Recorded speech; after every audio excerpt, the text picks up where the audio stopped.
Okay, you guys, listen up. Father Woods is here to say a few words before we run out. Yeah, thanks, Mal. It's an honour to be able to share this time with you all before the grand final. This is it. This is the one. Don't turn it Let's over. win this thing. For 10 years, I finally... Defence. Hit hard and early.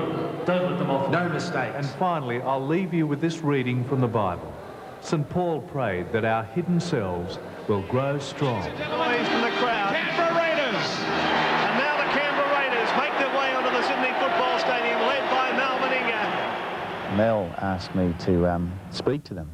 So we asked the players to sit down in a circle, and I just asked them to close their eyes and look within themselves where that true self is. And I was making the point that in a game like that game, the grand final, they'd find out who they really were in terms of their, as I'd say, God-given sporting ability. Father Woods says he can't produce miracles, but try telling that to the Balmain Tigers. Before last year's grand final, he may well have come to the mountains searching for divine intervention, and it came with just 90 seconds left on the clock. Sullivan's bombed across the goal now. Up they go for it. Who's taken it? It's loose. Picked up by Daly. Daly's given it out to Ferguson. Ferguson goes for the line. It's gone. Oh, can you believe this? I must admit, when it happened, a rather hurried silent prayer was offered up by myself, and more to the point when Mel Meninga had to take the kick at goal. Father John Woods is just as you see him, down to earth, quiet, committed to the church and the Raiders. For 5 years he has worked with Canberra through the good times and the bad. It's a challenge in the sense that they're there first and foremost to play football, and I'm there as a chaplain, and there's no blueprint, no reference book. This is how you be a chaplain to a football team. So it's a matter of working it out as you go along. It is not a job for Father Woods, it's a passion. His work with the church is a 7-day-a-week commitment, but any spare time is spent with the Raiders. A couple of evenings a week, you'll find him at training, not preaching, just listening.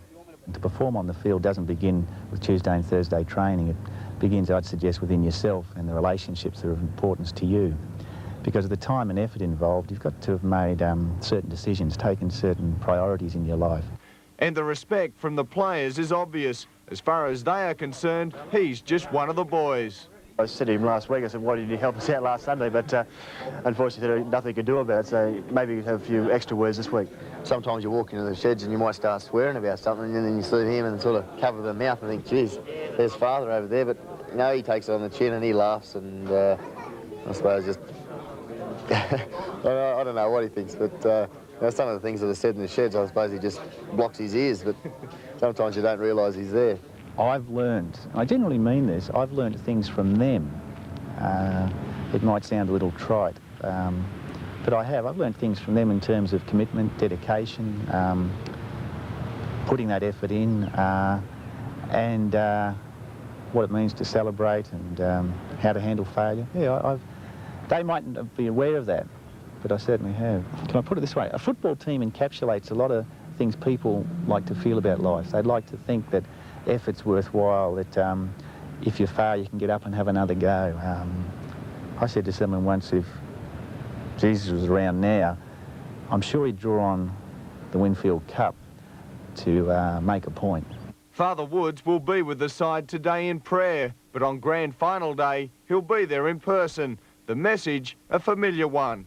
St. Paul prayed that our hidden selves would grow strong, and I tend to like that one because it's all on about realise the best you've got, and I think the grand final does that, brings the best out of people.